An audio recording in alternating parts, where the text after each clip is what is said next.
Ndị be anyị ekene m unu. Igbo mụrụ nze mụọ ọzọ, ekenekwa m unu ma kene ihe na-emere unu ihe. A sị na anyị ga na-eje eje na-abata abata. Aka m bụkwa nwanne unu nwaanyị Oriakụ Uju Anyanwụ, onye nkụzi Igbo n'iru akwụkwọ abụmụta asụsụ Igbo. Enwe m na-asị gị biko gbani ya na-esonyere m n'iru akwụkwọ abụmụta asụsụ Igbo. Anyị ka nọkwa na akwụkwọ abụ ọkpaakụ erieri. Cheta n'ebe anyị kwụsịrị bụ ebe ụmụ nwaanyị chapụrụ achapụ na-akpịnyere akụba ụzọ anya ma mee ka ọ mata na ha akpọghị ya asị. Akụba ụzọ bụ okorobịa a na-ele anya na oge eruola mgbe ọ ga-enwe onye inye aka.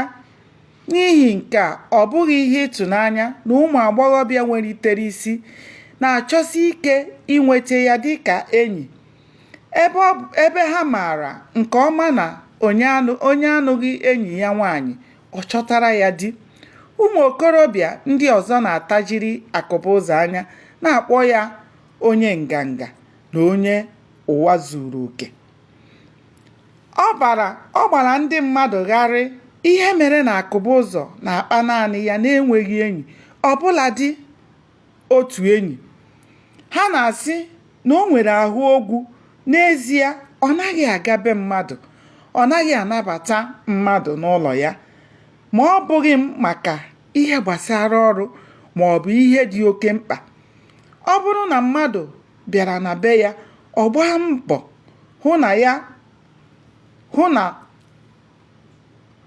hụ ya ngwa ngwa, hapụkwa ya lakpuo n'ebe ọ na-agụ akwụkwọ. Ọ naghị anapụ mmadụ ihe, ọ naghịkwa enye mmadụ. Ya mere, ọ na-ahụ na ọ dịghị ihe ọbụla dị mkpa kọrọ n'ụlọ ya. Ọ dọrọ ụmụ odibo ya aka na ntị banyere inye na ịnara mmadụ ihe, n'ihi na ọ bụ onye ya na mmadụ na-eri aṅụ na-enweta ya ngwa ngwa. Nke kachasị mkpa bụ na mmadụ anaghị aba n'ebe a na-esiri ya nri. Iji ahụ na iwu ya dị ire, o gbochiri ụmụ odibo ya ịga agụmọkụ n'ụlọ mmadụ, gbochikwa ha ikwe ka mmadụ bịa ịgụ ọkụ na be ya. Onye ọbụla ghọtara na ọ bụ ndụ ka akụba ụzọ na-ezebiga oke, n'ihi na ọ na-ekwu hoha na ya ejighị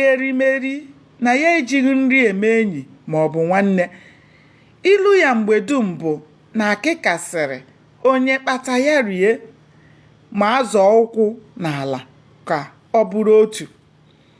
Nke pụtara na ihe gbasara erimeri bụ onye ọbụla na nke ya, onye ọbụla na nke ya. Ọ bụ ezie na igwe bụ ike n'ihe gbasara ọrụ, akụba ụzọ dị ike n'ọrụ nke ukwuu. Ọ bụ ihe ọ na-akọpụta ka ọ na-eri. Ọ naghị azụ erimeri n'ahịa. Ọ na-akpachapụrụ ihe anya hinne, nke bụ na anya ya na-eru ọbụladị ihe dịkarịchara nta. Aka ya anaghị akọ n'ọrụ, n'ihi na o kwenyere na akakọ n'ahụ bụ dimgba. Eleghị anya, ọ bụ otu o siri arụ ọrụ na ụdị ihe ọ na-eri mere ka ahụ ya maa mma, dịkwa ike. Ọ naghị eme bekee dịka ọkwa ya siri dị elu. Ọ bụ ezie na ndị ụfọdụ na-asị na ọ na-afụli onwe ya elu ka enyi nnụnụ. Ndị na-ekwu otu a bụ ndị asụsụ Latịn ya na-akpasu iwe. O kweghị ndị mmadụ ghọta ihe ọ ga-eji na-asụ Latịn ebe ndị mmadụ amaghị Latịn nọ, kama ọ ga-asụwa Igbo ma ọ bụ Bekee. Nke a tinyere na ọ chọghị ka ya na onye ọbụla bụrụ akụ na ụkwa, mere ndị mmadụ ji enyo ya enyo. Aka m bụkwa nwanne unu Oriakụ Uju Anyanwụ, onye nkụzi Igbo. Aga m adọbiri ihe ebe a ka ya bụ ọhịa dịka ọ bụ na enwe amaghị ụbọchị nta ka anyị chụọ na Owere nchi. Ndewonu. ka o mesịa.